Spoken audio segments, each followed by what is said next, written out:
Class में बहुत दिलचस्पी रही है मेरी। कौन सा पीरियड आपको ज़्यादा दिलचस्प लगता है, या कोई कैरेक्टर पर्टिकुलर की?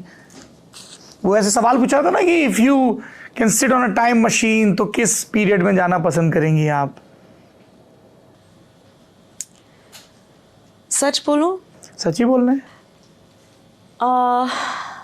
लेकिन आप इस चीज़ के बारे में फिर मुझे और सवाल मत पूछेगा, क्योंकि मेरे व्यूज़ शायद I don't know how they will get translated to the audience, but I think it would be very interesting to watch a debate between Ambedkar and Gandhi.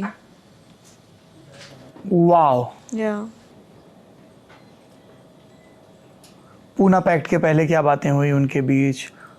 और उनके बस just a debate between what they stand for and how कैसे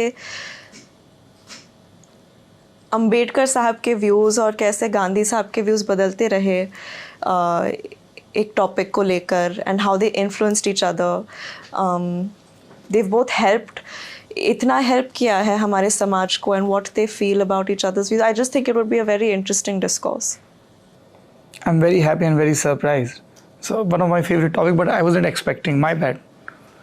so very, क्योंकि political science की classes में भी ये सबसे ज़्यादा हीटेड डिबेट अभी भी जी इसको लेके होती है, ख़ास तौर पे अनटचेबिलिटी, दलित समाज, उनको कैसे इंक्लूड करना है, इसको लेके जो गांधीयन व्यू है और जो अम्बेडकराइट व्यू है, they are very different. very different, and it kept evolve. I think Ambedkar was still very stern and clear from the start what his stand was. I think Because he had faced it first hand. exactly, but I think Gandhi's view kept evolving Yes. as he got more and more exposed to ये जो जातिवाद का जो समस्या है हमारे समाज में, I think उसके बारे में एक third person point of view से जानकारी लेना और उससे जीने में बहुत फ़र्क है, बहुत अंतर है।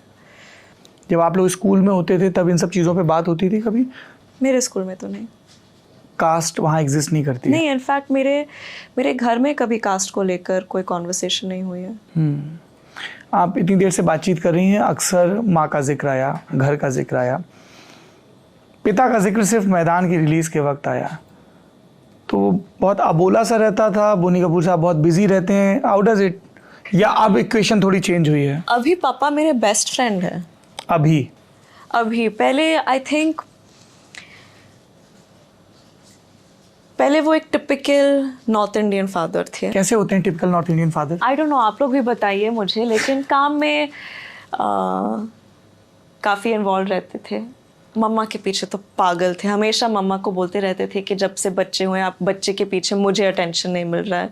और हर रात को 9 बजे उनका ये चालू हो जाता था कि उनकी फेवरेट कहानी ये थी कि कैसे वो how he won mamma over, कैसे रोमांस करते थे उनको, कैसे बालकनी में चढ़ के उन अलग अलग चीजें, तो वो उनका फेवरेट टॉपिक था। काफी रोमांटिक, इतना बता रही है तो थोड़ा और बता दीजिए।